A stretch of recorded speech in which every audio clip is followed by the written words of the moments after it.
I remember the first time I ever saw you on stage back in the day with Ragtime, when Ragtime was first on Broadway. Yeah. And I promise you I've never forgotten it. Seriously. Oh, well.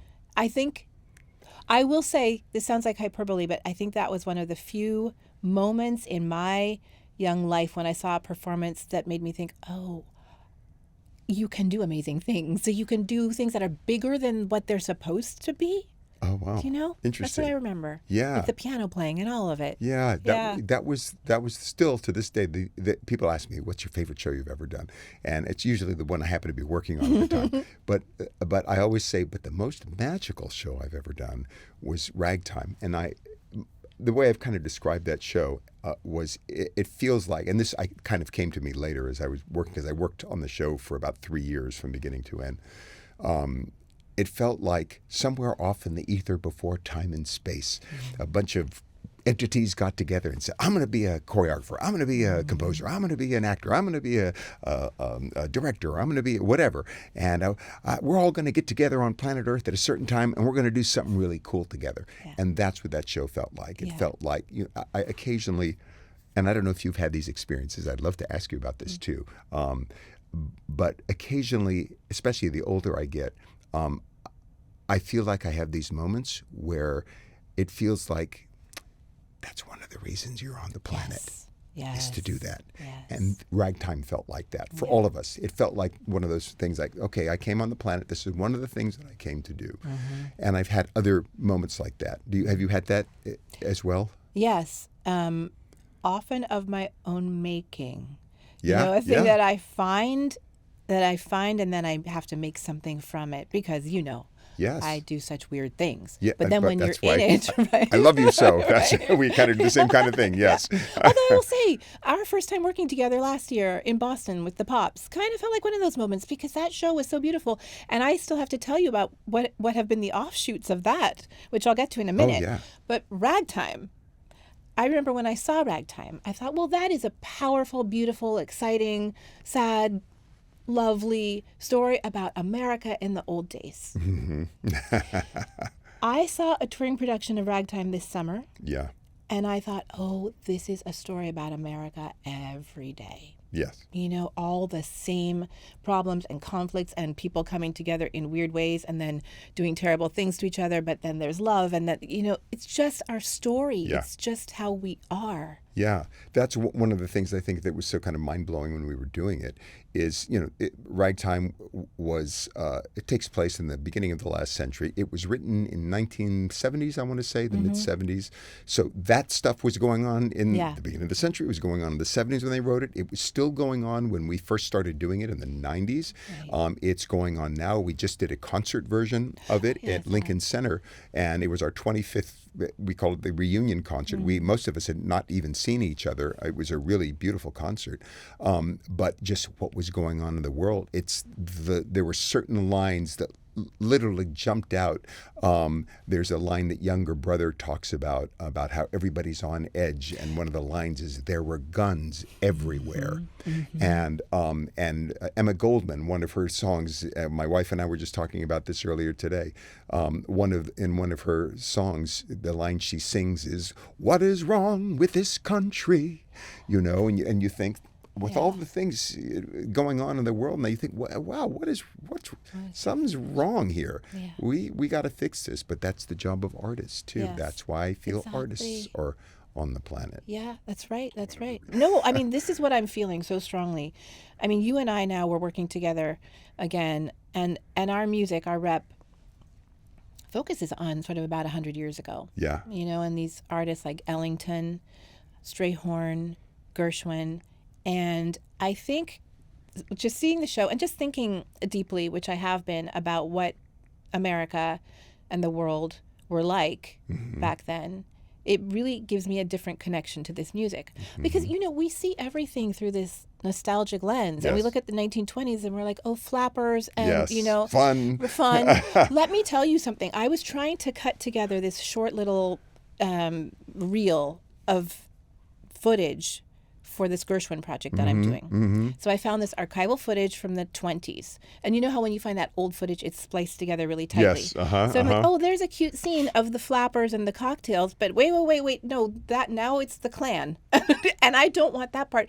And just even, it was sort of in real time, seeing how all these things were intermeshed, and you actually couldn't have one without the other. That's what it felt like to try to cut that video. Yes. Because terrible, terrible things were happening. And so I can't hear or play, an Ellington tune or a Gershwin song without realizing, oh, this was their America, and it really makes me feel translate it differently. Yes, lynchings were still a very live thing, the Klan, it was a very live thing. But these things are still going on, and in different ways, and sometimes in more metaphorical ways, like in political ways and in financial ways, and sometimes in the same ways as well. And again, that's what Ragtime is about. And I think the whole murder of George Floyd, when that happened and how that happened, the timing of that, it was a wake-up moment for America, because I think there were a lot of Americans who thought, oh, we live in this wonderful country and it's all about freedom and it's all about democracy and it's all about, all these wonderful things. And meanwhile, there's been a large segment of the population that's been saying, no, it's not about that. And it's about some awful things and it's about terrible things. And this is what's been going on. No, that can't possibly be going on. Yeah. Yes, it's been going on and it's been going on for 100. No, it's not. No, you're exaggerating. And then there was a pandemic and we were all shut up in our apartments or in our houses and we couldn't leave, and then the news now is on this cycle that just keeps going on, and what happened with George Floyd because of technology and the brave woman who shot that, and it ended up getting on almost in real time, and then it kept getting rerun and normally we would be able to say, oh my God, that was awful. Did you say, oh, that was just terrible? Yes. Okay, now what time does that show start tonight? Right. Oh, when is that concert going on? Oh, we're meeting our friends at the bar. Couldn't do any of that. That was all closed, and everybody was stuck in their houses with this tape repeating, and everybody was forced to reckon with that. And it was a terrible time, but also a valuable one. The good things come from terrible things like that. And a lot of people realize, oh, now I understand that.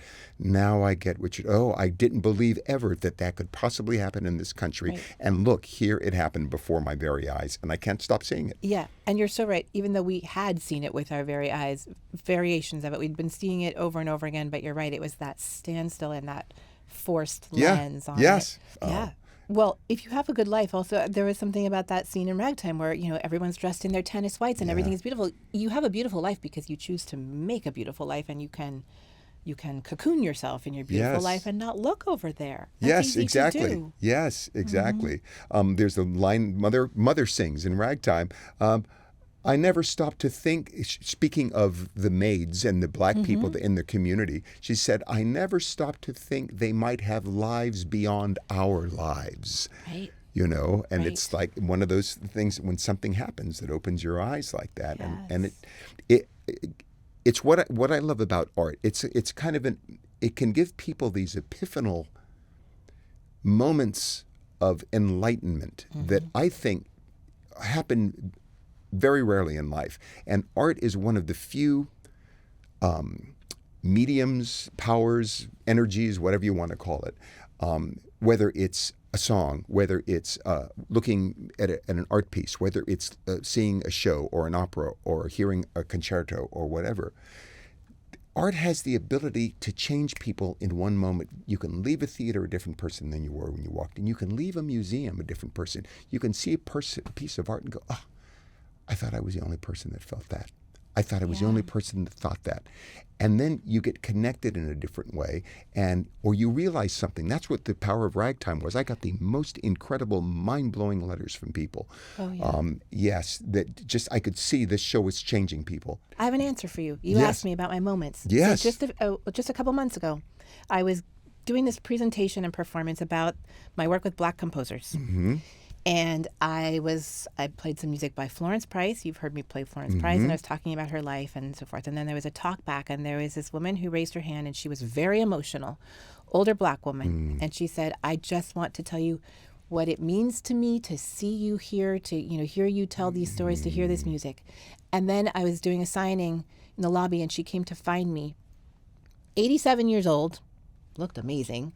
87 years old, she said, this was the best birthday present you ever could have given me. And I'm thinking, 87, and this is the first you're hearing about this music that reflects your life. Like, she's hardly even removed generationally from this music. Yes. That's when I think, yeah, like, this is why I'm here every day, to make sure that I find at least one person like you. And you changed her. She I left did, the theater. at 87. She, a different person. Yes. And that's the other thing that I love about it. It's you're never too old. And again, what I think part of the job of an artist is we have a very unusual way in those epiphanal moments to have people understand this. When you play that piece, you have a story to tell. Oh, yeah. And you can open people's eyes in another way, or you actually put on a show about something. Yes. Or you can.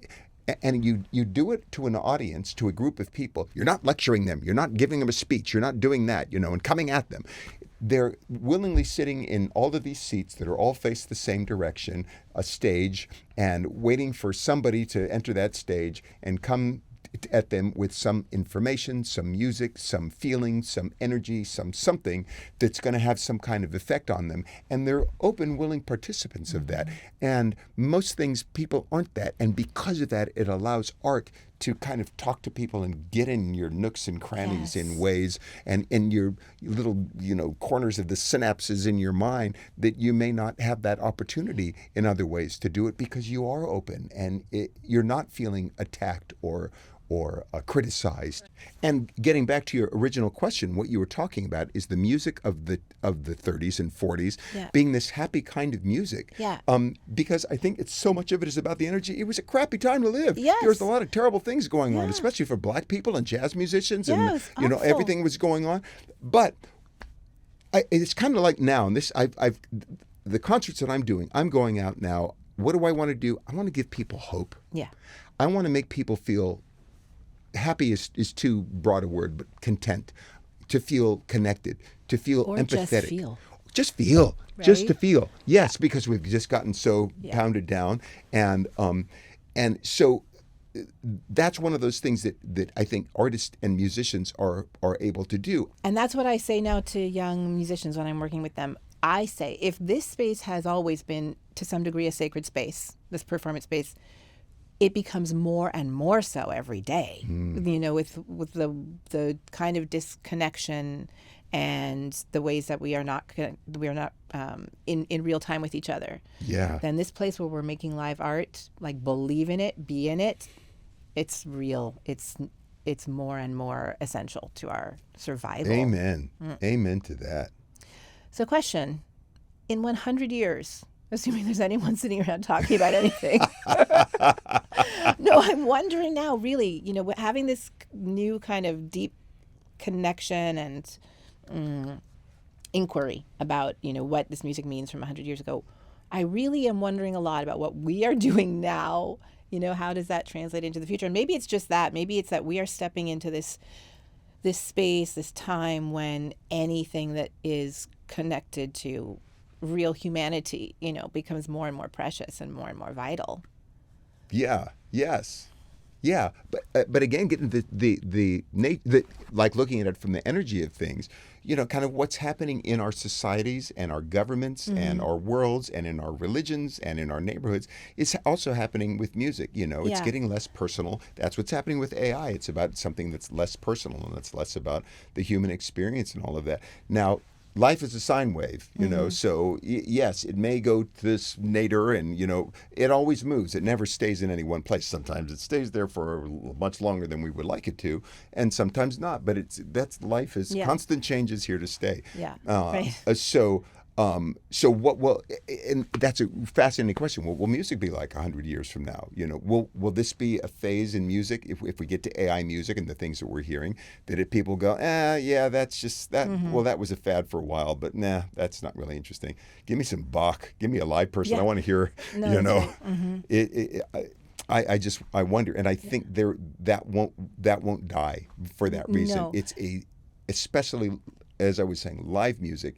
It's designed for that audience, for that time, that space, That's the only time in all of the universe and place it will happen just like that. Never again. Different audience, could happen again. Person could say play it again. They're going to play it in a different way. There's going to be different energy in the room. It's different. It's never the same thing twice. And that's why I think there's always going to be a hunger Yeah. for that live performance. Yeah. But I guess for now, because I don't know, because we can't predict, but I think what I want my reality and the future of that reality to be is to be aware of our place in the thread and in the cycle. Yeah. And to be, pulling from the past, like trying to understand the past and trying to tell that history Yeah. in a true way, and also being very cognizant of, where we're putting this and where it may end up in the future. There's something about just, I guess all I'm saying is to be present. Yes. Another amen for you. Yeah, and that's so hard to do. Yeah. It's so hard to be present, but I think maybe that's what an artist's number one goal really is.